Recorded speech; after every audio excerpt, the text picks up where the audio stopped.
आते हैं stocks in news पर। और आज दरअसल स्टॉक्स इन न्यूज में सबसे पहले आप रेडार पर रखेंगे डिफेंस कंपनियां। ध्यान रहे कि जैसे जैसे हम 31 की तरफ बढ़ेंगे तो स्टॉक्स इन न्यूज में भी वो एक्साइटमेंट थोड़ी सी फीकी पड़ती दिखाई देगी। तो जब तक अच्छी खबरें आ रही हैं उसका ट्रेड का मौका आपके सामने पेश जरूर होगा। तो दो स्टॉक्स उस लिहाज से आप रेडार पर रखेंगे स्टॉक्स इन न्यूज में। पहला है मझगांव डॉक, और मझगांव डॉक के हाथ दरअसल एक ऑर्डर लगा है रक्षा मंत्रालय की तरफ से। 1615 करोड़ का इन्होंने करार किया है। ये करार प्राइमरीली 6 पेट्रोल वेसल्स जो कोस्ट गार्ड को सप्लाई करेगी मझगांव डॉक का, उसके लिए है। तो ये है पहला स्टॉक आज वीरू। लगे हाथ में दूसरा भी स्टॉक बता दूं, वो है कोची शिपयार्ड, और कोची शिपयार्ड को लेकर भी एक डेवलपमेंट ऑर्डर रिलेटेड ही है। 488 करोड़ का दरअसल इन्होंने करार रक्षा मंत्रालय यानी कि मिनिस्ट्री ऑफ डिफेंस के साथ ही किया है। यहाँ पर जो भारतीय सेना के नौसेना के जहाज हैं उनके रिपेयरिंग का ये कॉन्ट्रैक्ट है जो कोची शिपयार्ड के हाथ आया है। तो ये दोनों ही स्टॉक्स आज सबसे पहले रेडार पर रहेंगे, मझगांव डॉक और साथ ही कोची शिपयार्ड। बिल्कुल। आई थिंक शरद, हम सबकी रुचि आई थिंक डिफेंस में और रेलवे में काफ़ी थी। शरद, आप ये स्टॉक्स इन न्यूज़ में आज सबसे ऊपर जो क्रम में आज दो स्टॉक्स हैं हमारे, मैं थोड़ा सा इसको अगर एक्सपेंड करूं तो इस फॉल में, इस डिप में, कल आपने देखा कि कैपिटल गुड्स में भी वो कंपनियां जो डिफेंस से थोड़ा बहुत रिलेटेड हैं, या फिर डिफेंस स्टॉक्स में एक शार्प सेल ऑफ था। इस न्यूज़ के मद्देनज़र हालांकि आज शायद बहुत इंपैक्ट ना देखने को मिले, बाजार ग्रेजुअली अपना रिएक्शन देगा, बट आप डिफेंस में क्या पिक करना चाहेंगे, स्पेशली मझगांव डॉक, जो कि मेरे ख्याल से एक CY22 के बाद इसने एक वर्टिकल राइज दिया है। आपका व्यू क्या है इस पर? कौन सी ट्रेजेक्टरी में आप इसे लेना चाहेंगे? देखिए, मुझे लगता है मझगांव डॉक इन वैल्यूएशंस पे बहुत एक्सपेंसिव आपको नहीं लगेगा। ज्यादातर डिफेंस स्टॉक्स 18-20 के मल्टीपल पे ट्रेड कर रहे हैं, और जो ऑर्डर बुक में एस्केलेशन है वो काफी स्टीप हो सकती है आने वाले समय में। कोचिंग का ही मैं देख रहा था, शायद एक ऑर्डर है उनके पास जो करीब 40,000 करोड़ का ऑर्डर है, वो आ सकता है उनकी बुक्स में। तो इस टाइप के ऑर्डर फ्लोज, ये जो ऑर्डर फ्लोज है ये इतने बड़े तो नहीं है, बट फिर भी सब्सटैंशियल है। मुझे लगता है आने वाले समय में आप ये उम्मीद करिए कि अगले साल भी डिफेंस एज अ थीम चालू रहनी चाहिए, और ये टिप्स को हम लोग यूज करना चाहेंगे बाई करने के लिए। और अक्रॉस द बोर्ड हमें लगता है ग्रोथ काफी स्ट्रांग रहेगी। ऑर्डर बुक में आप एटलीस्ट यहाँ से डबल होने की उम्मीद ज्यादातर स्टॉक्स में रख सकते हैं। तो वो ग्रेजुअली फिर जो आपकी फॉरवर्ड एक्सपेक्टेड नंबर्स है वहां पे भी काफी बड़ा रिविजन आना चाहिए। तो एवरेज में आप मान के चलिए कि जो स्टॉक्स आपको अभी 18-20 के मल्टीपल पे दिखाई दे रहे हैं, जैसे जैसे ऑर्डर बुक अक्रेशन आता है और फॉरवर्ड नंबर्स में उसको हम इनकॉर्पोरेट करते हैं, आइडियली आपको ज्यादातर स्टॉक्स फिर 10-15 के मल्टीपल पे मिलेंगे, जो मुझे लगता है कि काफी अट्रैक्टिव है जिस तरीके की लॉन्ग टर्म ट्रजेक्टरी है डिफेंस में। और एक्सपोर्ट एक बड़ा एंगल ऑब्वियसली है ही है जैसे जैसे निकल के आता है। तो मुझे लगता है अभी भी काफी स्कोप है और ये डिप्स को यूज करना चाहिए बाई करने के लिए। अ, कल की करेक्शन तो एबरेशन है, सारे सारे शायद र्यूमर्स एक साथ एक ही दिन बंडल अप हो गए। बट मुझे लगता है अगर आपको थोड़ी बहुत करेक्शन भी मिल रही है एवरी 5-10% की डिप पे, आपको इन स्टॉक्स को एक्यूमुलेट ही करते रहना चाहिए। लॉन्ग टर्म में यहाँ से भी आपको एवरेज में 50 से 70% अपसाइड ज्यादातर स्टॉक्स में मिलना चाहिए। ओके, देखिए दोनों ही स्टॉक्स में प्राइस डैमेज हुआ, लेकिन इन कंपैरिजन टू जो प्राइस मूव थे उसके कंपैरिजन में कुछ भी नहीं हुआ। जब आप निफ्टी और बैंक निफ्टी की कैंडल्स को देखते हैं, वो सिवियर भारी बड़ी बड़ी कैंडल्स, वाइल्ड कैंडल्स, बट ये दोनों स्टॉक्स जो थे वो हार्डली रिट्रेस होकर अपने 22 में तक आए। बट मैं मझगांव डॉक में ज़्यादा इंटरेस्टेड हूँ। मानस, मझगांव कल का लो जो था वो 3 एवरेजेस वहीं पे फ्लोट कर रहे हैं इकट्ठे। हालांकि ये जब स्टॉक्स चलते हैं या फिर गिरते हैं तो बहुत सरोकार इनका एवरेजेस से नहीं होता है, पर आपको लगता है कि 1904 से लेकर 2000 की ट्रेजेक्ट्री कोई अगर ऐड करना चाहता है, ये अच्छी ट्रेजेक्ट्री होगी? वीरेंद्र जी, मैं वेट करूंगा क्योंकि अगर आप देखें तो पिछले करीब 7-8 हफ्तों से स्टॉक अंडर परफॉर्म कर रहा था। कंसोलिडेशन दिख रहा था, लेकिन कल जब गिरावट देखने को मिली तो 20 डे मूविंग एवरेज के नीचे फिसला। अब देखिए, पॉइंट ये है कि अगर एक बार 100 डे मूविंग एवरेज जो कि 1920 है, और या तो 20 वीक मूविंग एवरेज, वो भी उसका वैल्यू भी 1900 के आसपास है, अगर वो लेवल्स ब्रीच हो जाएंगे तो यहाँ पर गिरावट बढ़ सकती है। मेरे हिसाब से यहाँ पर कॉशियस रहना चाहिए और खरीदारी केवल ब्रेकआउट पे, जब स्टॉक 2220 के लेवल्स को ब्रीच करे तभी करनी चाहिए। ओके, तो ये फिलहाल आपके लिए लेवल्स भी साफ है मझगांव डॉक पर।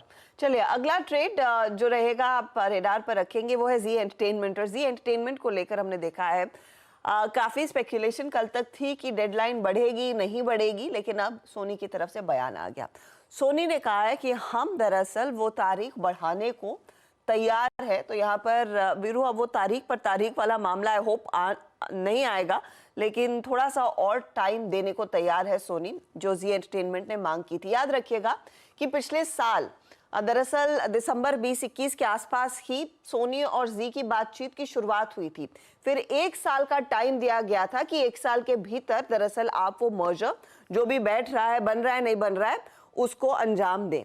लेकिन जी एंटरटेनमेंट ने 2 दिन पहले कहा कि हम चाहते हैं कि कुछ और समय लें, और मामला वही का वही है कि लीडरशिप की सिचुएशन क्या होगी। अब पता नहीं यहाँ पर अब कुछ और पेच है कि नहीं है, लेकिन बेसिकली अब सोनी तैयार है इस पर्टिकुलर बातचीत को कुछ और टाइम देने के लिए। एग्जैक्ट वो टाइम कितना देंगे वो डिटेल अब तक सामने नहीं आया है, लेकिन कल 7% टूटा था इस डर में कि शायद सोनी कहेगा अब नहीं, बस और नहीं, हम अपने रास्ते जा रहे हैं, आप अपने रास्ते जाइए। वो नहीं हुआ है, तो थोड़ा सा एक ओवरहैंग बना रहेगा इस ट्रेड में। आशीष बेदी, आपकी अप्रोच क्या रहेगी, क्योंकि जी एक स्टॉक है जो आजकल खूब ट्रेड के मौके दे रहा है, दोनों तरफ, तेजी और मंदी के। जी अर्षिता मैम, काफी न्यूज ड्रिवन स्टॉक हो जाता है और बहुत डिफिकल्ट हो जाता है इसको टेक्निकली चार्ट्स पे एनालाइज करना, क्योंकि चार्ट्स का स्ट्रक्चर जो रहता है और न्यूज जिस हिसाब से आती है और प्राइस एक्शन जो होता है, उन तीनों में कहीं भी कन्वर्जेंस नहीं रहता, हमेशा एक डाइवर्जेंस ही देखने मिलता है। कल जिस हिसाब से 7.5% की फॉल थी, हमें लग रहा है कि एक सपोर्ट लेवल पे वापस आ गया 240-44 का 245 का जो जोन है, एक सपोर्ट लेवल है। अगर उन लेवल्स पे आकर एक्यूमुलेट करता है तो शायद इसमें एक पोजीशन तेजी की तरफ बनाई जा सकती है, बट अभी के लिए फॉर द टाइमिंग एक बार अवॉइड कैटेगरी में ही इसे रखें। शरद जी, आपका व्यू एज ऑफ नाउ? जो सोनी है वो काफ़ी पेशेंस दिखा रहे हैं। मेरे ख्याल से जो परसों की खबर थी उसके मद्देनजर तो लग रहा था कि शायद वो इतना एक सॉफ्ट रुख ना अपनाए, बट वो आई थिंक एक्सटेंशन के लिए अग्री हो गए हैं। आपका व्यू क्या कह रहा है? बट एट 250 आप लोगों ने अपने क्लाइंट्स को राय क्या दी है, या फिर कोई क्वेरीज अगर आपकी क्लाइंट्स की जी पर रही है तो? देखिए, हम ये मान के चल रहे हैं कि वैल्यूएशन बहुत स्ट्रेच नहीं है जी के केस में, और ज्यादा पॉसिबिलिटी हम इसी बात को असाइन कर रहे हैं कि मोस्ट प्रोबेबली ये मर्जर गो थ्रू हो जाता है। और जैसे ये मर्जर गो थ्रू होता है, हमें लगता है सिनर्जिस्टिक बेनिफिट्स काफी फेवर में रहेंगे जी के और सोनी दोनों के, और जी को इसका काफी बड़ा फायदा मिलना चाहिए।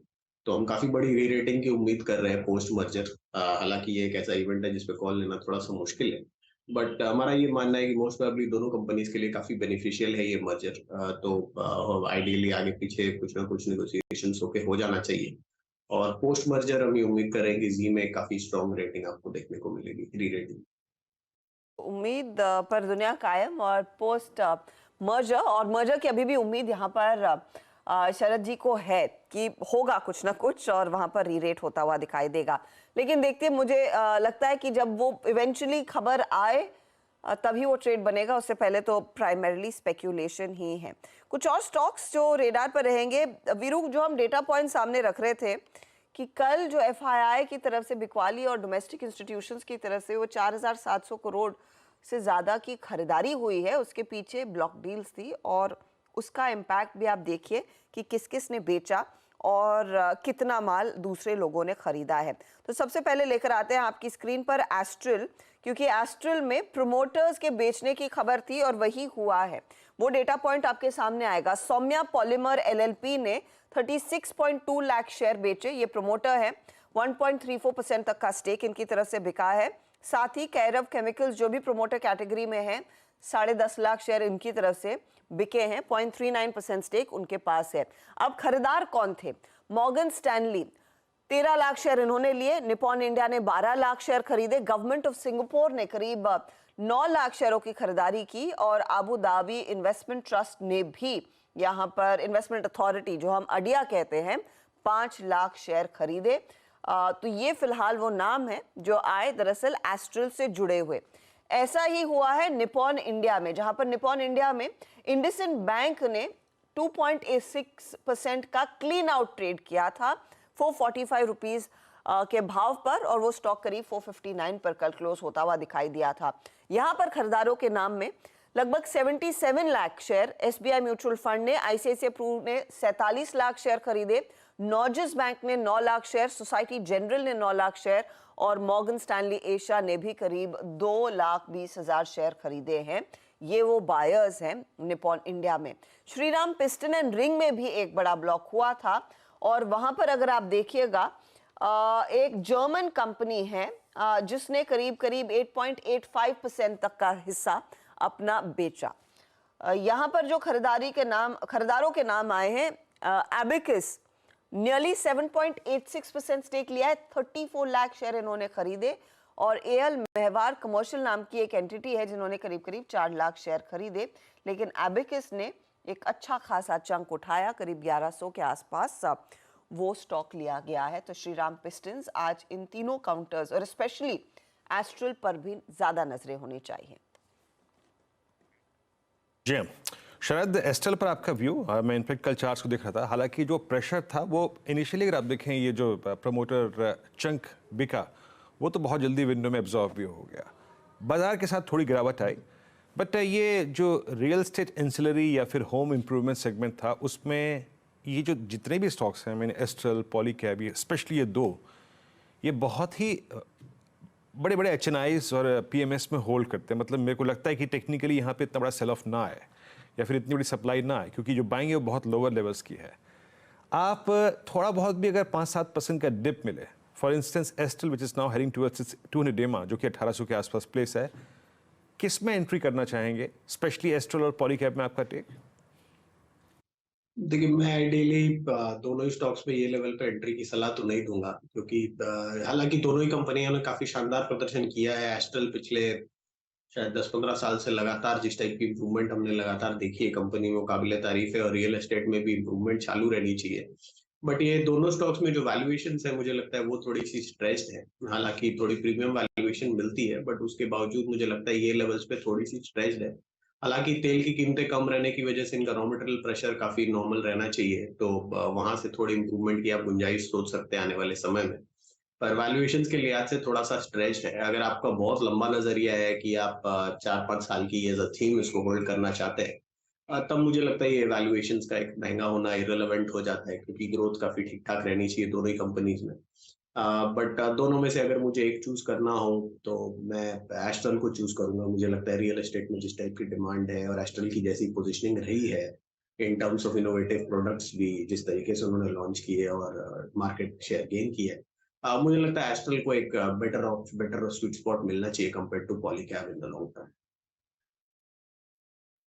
ओके, अच्छा, आउट ऑफ दिस टू अगर आप, पॉलीकैब आज खबर में नहीं है, बट मैं I think real estate ancillary में और होम इम्प्रूवमेंट उसको कवर कर रहा था। सचिन, अमूमन एस्ट्रल की ये एक आई थिंक ये एक इसकी रीत रही है, इसका ट्रेंड रहा है कि ये जब 100 डेमा की ट्रेजेक्ट्री को तोड़ता है, एक बार स्विंग टुवर्ड्स 200 डेमा ज़रूर आता है, उसके बाद शायद उसको एक्सटेंड भी करता है। बट आपको क्या लग रहा है, आई मीन 1865 पर 1810, 1790 के चांसेस कितने लग रहे हैं आपको? काफी ब्राइट है। इनफैक्ट मुझे लग रहा है जिस तरीके से इसका 200 exponential daily exponential moving average है लगभग अराउंड 1820 के आसपास प्लेस्ड है, तो मुझे लग रहा है एक अच्छा स्विंग वहां पर एक्सटेंड होना चाहिए। एंड उसके बाद थोड़ी सी प्राइस स्टेबिलिटी आ सकती है, बिकॉज डेली चार्ट पे अगर हम देखें तो ADX फिलहाल अराउंड 22 के आसपास, 20 के आसपास स्विंग हो रहा है। एंड जिस तरीके से इसकी प्लेसमेंट है, मुझे लग रहा है एक छोटा सा लेग अभी भी यहाँ पर पेंडिंग है ऑन द लोअर साइड। वो होने के बाद वीकली स्ट्रक्चर का जो बेस है लगभग अराउंड 1780 के आसपास का, आई थिंक वो पर्टिकुलर बेस ये वायलेट नहीं करना चाहिए। उसी के आसपास मुझे लग रहा है एक अच्छा सपोर्ट बन सकता है काउंटर में। बट फिलहाल जिस तरीके से फ्लोज है 1800-1780 तक मुझे लग रहा है जगह है, एंड यहाँ पर अभी भी शॉर्ट पोजीशन ही डिप्लॉय करनी चाहिए। एक रेजिस्टेंस वेल डिफाइंड है 1920 के पास। ओके, तो ये फिलहाल 1920 के आसपास रेजिस्टेंस वेल डिफाइंड है। देखते हैं वो स्टॉक में आज पुल बैक आता है या नहीं, क्योंकि ये थोड़ा सा अटका वैसे भी था, जैसे वीरू मेंशन भी कह रहे थे। और वो ओवरहैंग अगर बाजार में किसी को भनक थी वो अब it's out of the way, क्योंकि प्रमोटर्स ने जो बेचना था बेच दिया है। अब शायद वो आगे कुछ समय के बाद ही बिकवाली के लिए आएंगे। तो देखते हैं आज कैसे स्टॉक रिएक्ट करता है। अच्छा, फ्लेयर राइटिंग ये भी एक रीसेंट लिस्टिंग है और कल के धमाकेदार प्ले जो डॉम्स ने दिखाया। हालांकि फ्लेयर डॉम्स आप एप्पल टू एप्पल कंपैरिजन नहीं कर सकते, क्योंकि डॉम्स की ज़्यादा वैरायटी ऑफ प्रोडक्ट्स है, लेकिन फ्लेयर राइटिंग इंडस्ट्रीज लिस्टिंग के बाद ये नंबर्स आ चुके हैं, जहां पर करीब करीब 4.25% तक की बढ़त रेवेन्यू में देखने को मिली। 257 करोड़ के आसपास का रेवेन्यू बढ़कर आया है सेकंड क्वार्टर का। प्रॉफिट में हल्की सी बढ़त है, 33 करोड़ के आसपास 3.5% तक की ग्रोथ देखने को मिली है। एबिटा फ्लैटिश है, 52 करोड़ का 54 करोड़ के आसपास रहा, लेकिन इनके मार्जिन्स में कुछ दबाव बनता दिखाई दिया है। तो ये नंबर्स रहे हैं। शरद, मेरी राय अब मैं आपसे पूछना चाहूंगी, कल जो हमने स्पेक्टेकुलर लिस्टिंग देखी एक बहुत ही खराब बाजार में डॉम्स की, और वो दिन भर दरअसल तेजी में था, और उसके सामने आप फ्लेयर राइटिंग के नंबर्स को आप कैसे रेट करेंगे, और अगर लोग लेना चाहते हैं स्पेस में एक्सपोजर, दोनों में से बेहतर क्या रहेगा? देखिए, अब जिस तरीके की वैल्यूएशन पे डॉम्स चला गया है, डॉम्स में तो आपको अब अपसाइड स्कोप काफी लिमिटेड बचता है। तो मुझे लगता है कंपैरेटिवली मुझे अगर ऑप्शन रहे तो मैं इन प्राइसेस पे फ्लेयर पे ही पोजीशन लेना बेटर समझता हूँ, क्योंकि जैसे जैसे उनका जो नया यूनिट है वो चालू होता है, उससे काफी बड़ी ग्रोथ आनी चाहिए। तो जो उसकी स्केल अप पे ही हम फ्लेयर पे बेट कर रहे थे इनिशियली भी, और इनिशियल जो हाइप या हुपला था उसके बाद अब ग्रेजुअली स्टॉक करेक्ट हो गया है। तो मुझे लगता है फ्लेयर कंपैरेटिवली बेटर रहना चाहिए। डॉम्स में अब यहाँ से अपसाइड स्कोप काफी लिमिटेड बचता है। तो फ्लेयर ज्यादा बेहतर ट्रेड रहेगा, क्योंकि डॉम्स एक जिस तरह के वैल्यूएशंस दिखा रहा है वो काफ़ी एक्सपेंसिव हो चुके हैं। अच्छा, इस बीच गिफ्ट निफ्टी का अपडेट देखिए, ये स्थिति थोड़ी सी गड़बड़ लग रही है वीरो। 76 अंकों की गिरावट आ चुकी है गिफ्ट निफ्टी में। देखते हैं यहाँ पर क्या सिचुएशन उभर कर आती है। क्लियरली ये थोड़ा सा कंसर्न बढ़ा सकता है, क्योंकि 21,100 के ऊपर खुलने के पहले संकेत थे, सिर्फ 24 पॉइंट हम नीचे थे, लेकिन अब 75 पॉइंट का नॉक गिफ्ट निफ्टी ले रहा है। काबा सर, आजकल पेन वेन का इस्तेमाल होता है या फिर लैपटॉप से ही प्यार है? बिल्कुल, पेन का कोई इस्तेमाल नहीं होता। आज मैंने यूज किया था आफ्टर अराउंड फ्यू मंथ्स। क्यों? तो पता नहीं बच्चे ही करते होंगे स्कूल कॉलेज में, वैसे हमारा तो नहीं होता। नहीं तो किसी के लिए आज सुबह में आपने चेक काटा था, इसीलिए इस्तेमाल हुआ? जी हाँ, एक्चुअली है एब्सोल्युटली ना? एब्सोल्युटली, क्योंकि आज बैंक गया था, विड्रॉ नहीं हुआ, फिर डेबिट कार्ड में ब्लॉक हो गया था, तो मैं बोला अब क्या करें, तो फिर नेचुरली चेक बनाना पड़ा विड्रॉ करने के लिए। हाँ, मुझे लगा ही था, क्योंकि तो वरना क्या कोई चेक आजकल आप और टेक्निकल एनालिस्ट को पेन की क्या जरूरत। मुझे तो लिखने होते हैं आप लोग क्या ट्रेड्स दे रहे हैं, तो मैं वो नोट करती रहती हूँ, तो पेन यूज होता है। लेकिन ना ये फ्लेयर का है ना ये डॉम्स का है, तो कुछ और ही प्रोडक्ट है। मैं आपसे बेसिकली पूछ रही हूँ, फ्लेयर राइटिंग चार्ट देखा है तो बताइए क्या लग रहा है? वेल, फ्लैट राइटिंग का चार्ट मैंने देखा तो नहीं, लेकिन जरूर मैं चेक लेता हूँ। वेल, लगता है वीक। जैसे लिस्टिंग हुई है 520, उसके बाद लगातार गिरावट दिख रही है, लेकिन जब तक ये 400 पार नहीं करेगा फ्लैट, तब तक उसमें स्ट्रेंथ नजर नहीं आएगी। हम कहते हैं normally no low is low. अब तक जब तक नीचे जाता है जाने दो, जब तक हमको कंफर्मेशन बाय सिग्नल नहीं मिलेगा हम लेंगे नहीं, और वो मिलेगा करीब 400 के ऊपर, उसके नीचे नहीं। तो I think avoid it flat. Avoid करें। देखते हैं आज मार्केट कैसे अपना वर्डिक्ट देता है। और नंबर्स पर, मार्जिन्स पर तो थोड़ा सा दबाव बना है, और ज्यादा कुछ बढ़त नहीं आई है। बाकी नंबर्स में हल्की हल्की सिंगल डिजिट ग्रोथ देखने को मिली है इस क्वार्टर में। चलिए, दूसरे स्टॉक्स जो आपकी स्क्रीन पर होने चाहिए, उसमें ऑल कार्गो लॉजिस्टिक्स भी रेडार पर रहेगा। ऑल कार्गो का दरअसल नवंबर बिजनेस का अपडेट आ चुका है। Less than container load volume में दरअसल हम देख रहे हैं 0.35% की गिरावट ईयर ऑन ईयर, और क्वार्टर ऑन क्वार्टर 0.11% तक का इजाफा देखने को मिला है। कंपनी बेसिकली कह रही है डिमांड अभी भी सबड्यूड है, मैक्रो एनवायरनमेंट ग्लोबल ट्रेड के लिए अच्छा नहीं है। डिक्लाइन देखने को मिला अक्रॉस ज्योग्राफीज, चाहे वो अमेरिका हो, लैटाम मार्केट्स हो, या फिर यूरोपीय बाजार हो। साथ ही साथ थोड़ी सी इंप्रूवमेंट एशिया लेड है, चाइना और इंडिया में बिजनेस में थोड़ा सा पिकअप देखने को मिला है, तो वहां पर आउटलुक अच्छा है। जनवरी के बाद आप देखिएगा वॉल्यूम में करीब 1.5% का कंट्रीब्यूशन आया है। इन्होंने जो जर्मनी में एक एक्विजिशन की थी। इनफैक्ट देखने होंगे कि दिसंबर के आंकड़े क्या कहते हैं, कंसिडरिंग ये रेड सी में बड़ी क्राइसिस चल रही है। उसके बाद हमने देखा है अक्रॉस द बोर्ड दरअसल प्रेशर बनता हुआ दिखाई दिया है।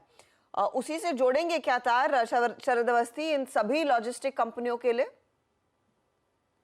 देखिए, थोड़ा इम्पैक्ट तो ऑब्वियसली आएगा, क्योंकि पहले भी जैसे पनामा कैनल वगैरह में या सुएज कैनल में कभी कभी प्रॉब्लम्स आती हैं, तो पूरा ट्रेड एक बारी तो इफेक्ट हो जाता है। तो थोड़ा बहुत इफेक्ट उस इवेंट से आ सकता है, बट मैं बहुत डिटेल में ऑल कार्गो को ट्रैक नहीं करता, तो एग्जैक्ट बोलना मुश्किल होगा। ऐसे ओपन होता है ये पर्टिकुलर काउंटर। चलिए, कुछ और स्टॉक्स जो आज रेडार पर रहेंगे उस पर आपकी नजर होनी चाहिए। एक आपके लिए रहेगा रेडार पर इनफैक्ट टेलीकॉम कंपनियां, भारती एयरटेल और साथ ही साथ वोडाफोन आइडिया। लोकसभा में वो टेलीकॉम बिल दरअसल पास हो चुका है, अब ये राज्यसभा भेजा जाएगा अप्रूवल के लिए। तो इन स्टॉक्स पर आपकी नजरें होनी चाहिए। इसके अलावा सैटिन क्रेडिट केयर QIP के जरिए 250 करोड़ कंपनी ने जुटा लिए हैं। तो वो स्टॉक भी रेडार पर। साथ ही साथ अल्ट्राटेक छोटा सा एक्विजिशन किया है, 20 करोड़ का 26% स्टेक ये क्लीन मैक्स टेरा में लेने वाले हैं, और फिर आप रेडार पर रखिएगा डीएलएफ। इनफैक्ट डीएलएफ एक इंटरेस्टिंग ट्रेड साबित हो सकता है। गावा साहब ने कहा है थोड़ा सा चार्टिकली वीक है, लेकिन पंचकुला गुड़गांव और कमर्शियल प्लॉट्स इन्होंने करीब करीब 1400 करोड़ में बेचे हैं। वीरू इस पर शायद कुछ और इंसाइट दे पाएंगे, उस मार्केट को ज्यादा बेहतर समझते हैं। कंपनी ने पंचकुला के सेक्टर 67 में 2 प्रोजेक्ट लॉन्च किए।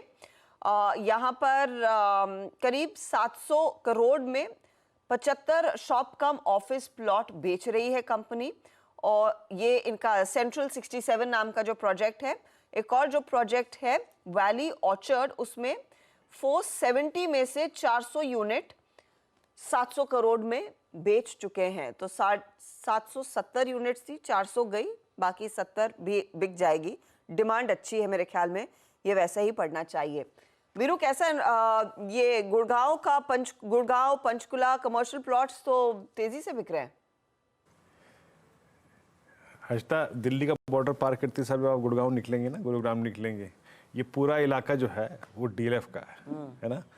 तो ये खबरें आती रहेंगी कि यहीं प्लॉट बेचा, ये प्रोजेक्ट बेचा, लेकिन यकीन मानिए हर्षिता, इनकी जो प्रीमियम प्रोजेक्ट्स भी है ना, आई मीन मेरे को तो नहीं मालूम कि अब ज़िंदगी में हम कभी नोएडा में फ्लैट ले पाएंगे नहीं ले पाएंगे। मतलब पिछले 1 साल में जो हुआ, तो 2 BHK आराम से 55, 56, 58, 60 में मिलता था, वो जा रहा है अब करीब 1 करोड़ 10 लाख का। और क्योंकि डीएलएफ है प्रीमियम बिल्डर्स, जो 1-2 प्रीमियम है, गोदरेज प्रॉपर्टीज़ हो गया, एक एस हो गया, एक डीएलएफ हो गया, 3-4 बिल्डर्स प्रीमियम में आते हैं। बहुत स्ट्रॉन्ग, अगर आप देखें डिमांड है हर्षिता, बहुत स्ट्रॉन्ग डिमांड है, और प्रीमियम प्रोजेक्ट्स भी हाथों हाथ बिक रहे हैं। अंडरराइटर्स काफ़ी मिलते हैं इनको, काफ़ी अंडरराइटर्स मिलते हैं। शरद, आपका डीएलएफ पे टेक, और आपको लग रहा है कि कोई भी डिप इसमें एक अच्छी बाइंग अपॉर्चुनिटी होगी? आपकी अप्रोच क्या है डीएलएफ पे, और इन कंपैरिजन टू डीएलएफ अगर आपको सस्ते वैल्यूएशन में कुछ और मिल रहा हो तो वो प्रिफर्ड क्या आएगा? देखिए, across the board real estate पे व्यू तो मेरा पॉजिटिव है। मुझे लगता है कि काफी बढ़िया ग्रोथ रहनी चाहिए। जैसा अभी आप भी बता रहे थे, जिस टाइप की प्राइस मूवमेंट हुई है वो डिमांड को ऑलरेडी अंडरलाइन कर रही है। वैल्यूएशन वाइज हो सकता है थोड़ा सा स्ट्रेच हो, बट अपग्रेडेशन की उम्मीद आप रख सकते हैं एटलीस्ट अगले 2-3 क्वार्टर लगातार इन कंपनीज में। तो वैल्यूएशन वाइज कंफर्ट तो अब बहुत ज्यादा नहीं है, फॉरवर्ड अपग्रेडेशन जैसे जैसे आती है उस पर डिपेंड करेगा। तो मुझे लगता है अगर आप लॉन्ग टर्म के लिए सोच रहे हैं 4 से 5 साल, तो हो सकता है DLF does make sense. But अगर उससे कम की अवधि है तो मोस्ट प्रोबेबली आपको इन स्टॉक्स में, इसमें गोदरेज प्रॉपर्टीज में लार्जली एक साइडवेज मूवमेंट मिलना चाहिए। एक छोटा स्टॉक है श्रीराम प्रॉपर्टीज, वहां हमें लगता है कि शायद वैल्यूएशन अभी भी कंफर्टेबल है और बड़ी मूवमेंट आ सकती है। और बड़े स्टॉक्स में मुझे लगता है मैक्रोटेक एक काफी डिसेंट बेट है, जिस तरीके का उनका मिक्स है लग्जरी मिड इनकम हाउसिंग के बीच में, और ज्योग्राफिकली भी जैसा स्प्रेड है, तो मुझे लगता है मैक्रोटेक में वैल्यूएशंस अभी भी ठीक है। साउथ बेस्ड अगर आप देखें तो शोभा डेवलपर्स एक बढ़िया बेट हो सकती है। मुझे लगता है वहां भी वैल्यूएशंस ठीक ठाक हैं, और बीच में आईटी वगैरह के इश्यूज आए थे, उसकी वजह से बहुत ज्यादा मूव उसमें आया नहीं। तो मुझे लगता है अगर आपको वैल्यूएशन कंफर्ट के हिसाब से लेना है तो ऑल इंडिया प्रेजेंस के हिसाब से मैक्रोटेक, साउथ बेस्ड पे शोभा, और अगर कोई छोटा स्टॉक आप देख रहे हैं तो मुझे लगता है श्रीराम प्रॉपर्टीज एक बढ़िया बेट होनी चाहिए। तो श्रीराम प्रॉपर्टीज, शोभा, मैक्रोटेक जैसे काउंटर्स आपकी रिजर्व होने चाहिए।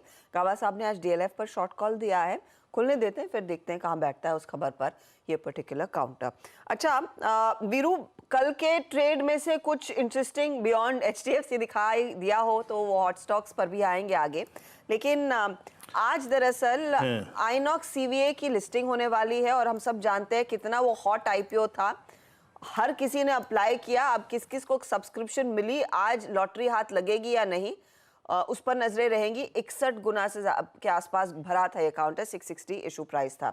साथ ही आज एक और इशू खुल रहा है, आईपीओ मार्केट एब्सोल्युटली हॉट है, और ये एक फार्मा कंपनी है इनोवा कैप टैब करके, सीडीएमओ बिजनेस में है, कॉन्ट्रैक्ट मैन्युफैक्चरिंग यानी कि कुछ थोड़ा बहुत कर लेती है, एक्सपोर्ट मार्केट डिसेंट है, 26 दिसंबर तक खुला रहेगा। प्राइसिंग 426 से 448 रुपीस प्रति शेयर है, और यहाँ पर ओएफएस भी है, फ्रेश इशू भी है। शरद जी, ये पहले बताइए, इनोवा कैप टैब में पैसे लगाने हैं या रहने दें? नहीं, लगाने चाहिए। मुझे लगता है ठीक ठाक कंपनी है और ग्रोथ वगैरह ठीक रहनी चाहिए, ज्यादा करके B2B है, और एग्जिस्टिंग यूटिलाइजेशंस भी काफी अट्रैक्टिव है, 60-65% पे है। नए मार्केट्स में एक्सपैंड करने की बात कर रहे हैं। डेवलप्ड मार्केट्स में ऑलरेडी कुछ डिस्कशंस एडवांस स्टेजेस पे हैं, कनाडा वगैरह में, और यूके में भी एक्सपेंशन की बात कर रहे हैं। अभी काफी बड़ा हिस्सा केन्या वगैरह से आता है, तो मुझे लगता है डेवलप्ड नेशंस में जैसे जैसे जाते हैं वैसे वैसे मार्जिन में इंप्रूवमेंट भी आना चाहिए। और एक एक्विजिशन इन्होंने किया था, उसकी भी इंटीग्रेशन, जैसे बैकवर्ड इंटीग्रेशन बेनिफिट्स इनको मिलते हैं, नए प्रोडक्ट एरियाज में भी उसके एंट्री इनको मिलती है, तो इन सब का फायदा होना चाहिए। और अगर यूटिलाइजेशन रैंप अप ठीक ठाक होता है और ये जो वर्किंग कैपिटल लिमिट हुई है पूरे फंड को रेस जो कर रहे हैं उसको यूज करेंगे, तो इंटरेस्ट कॉस्ट भी कम होगा। तो मुझे लगता है वैल्यूएशंस कंफर्टेबल हो जाएंगी 17-18 टाइम के आसपास, और ग्रोथ रेट्स वगैरह रोबस्ट रहनी चाहिए, रिटर्न रेशियोज वगैरह भी ठीक ठाक हैं कंपनी के, तो लॉन्ग टर्म के हिसाब से एक अच्छी बेट साबित होनी चाहिए। ओके, तो ये लॉन्ग टर्म बेट के लिए अच्छी कंपनी है, उसके बारे में आप सोच सकते हैं। अच्छा, ये बताइए, ये आइनॉक्स सीवीए जो क्रायोजेनिक इक्विपमेंट वाली कंपनी है, वो आज अपनी पारी की शुरुआत करेगी, क्या एक्सपेक्ट कर रहे हैं? धमाकेदार लिस्टिंग हो सकती है या नहीं? जी, लिस्टिंग तो धमाकेदार ही होनी चाहिए, जैसी सब्सक्रिप्शन हुई है। तो मुझे लगता है उस हफ्ते के जो तीनों आईपीओस थे, तीनों को ही काफी बढ़िया रिस्पॉन्स मिला था। और आइनॉक्स में भी आपको ये एक एडेड एडवांटेज है कि जिस तरीके से उनका जो हाइड्रोजन वाला सिस्टम, हाइड्रोजन से जो उनका कनेक्शन है क्रायोजेनिक का, वो एक काफी बड़ा लॉन्ग टर्म ट्रिगर है, और डोमेस्टिकली भी जो एग्जिस्टिंग कैपेसिटीज है वहां पे भी। और टिपिकली इसको आपको आईपी रिलेटेड चीज देखना चाहिए। मुझे नहीं लगता कि कोई नई कंपनी जल्दी से यहाँ बना पाएगी, तो अपनी पोजीशन बना पाएगी, तो मोड काफी स्ट्रांग रहना चाहिए। तो स्ट्रांग लिस्टिंग की उम्मीद करिए, और मुझे लगता है ये एक लॉन्ग टर्म होल्ड के हिसाब से आपको रखना चाहिए, क्योंकि अगले 3-4 साल हम ये उम्मीद करें कि हाइड्रोजन स्पेस में काफी इंटरेस्टिंग चीजें होनी चाहिए, इंडिया के लेवल पे भी और ग्लोबल लेवल पे भी। तो बढ़िया लिस्टिंग की उम्मीद बिल्कुल हम कर रहे हैं इसमें। बढ़िया लिस्टिंग की उम्मीद, बस मार्केट का सेंटिमेंट और सुधर जाए तो 4 चांद लग सकते हैं, क्योंकि काफी बड़ा आईपीओ, काफी हाइप्ड आईपीओ, और इसमें लोग उम्मीद करेंगे कि अच्छा पैसा बन जाए। उस पर्सपेक्टिव से ही पैसा लगा था भर भर के। गिफ्ट निफ्टी फिलहाल 70 पॉइंट नीचे 21,099 के आसपास तक का ट्रेड बनता हुआ दिखाई दे सकता है, ये इशारा कर रहा है। चलिए, इसी के साथ मुनाफे की तैयारी आपकी हो गई है पूरी। अब उतरेंगे पहला सौदा में। बता दें कि मनी कंट्रोल पर दिए गए विचार एक्सपर्ट्स के अपने निजी विचार होते हैं। वेबसाइट या मैनेजमेंट इसके लिए उत्तरदायी नहीं है। यूजर्स को मनी कंट्रोल की सलाह है कि कोई भी निवेश निर्णय लेने से पहले सर्टिफाइड एक्सपर्ट की सलाह लें।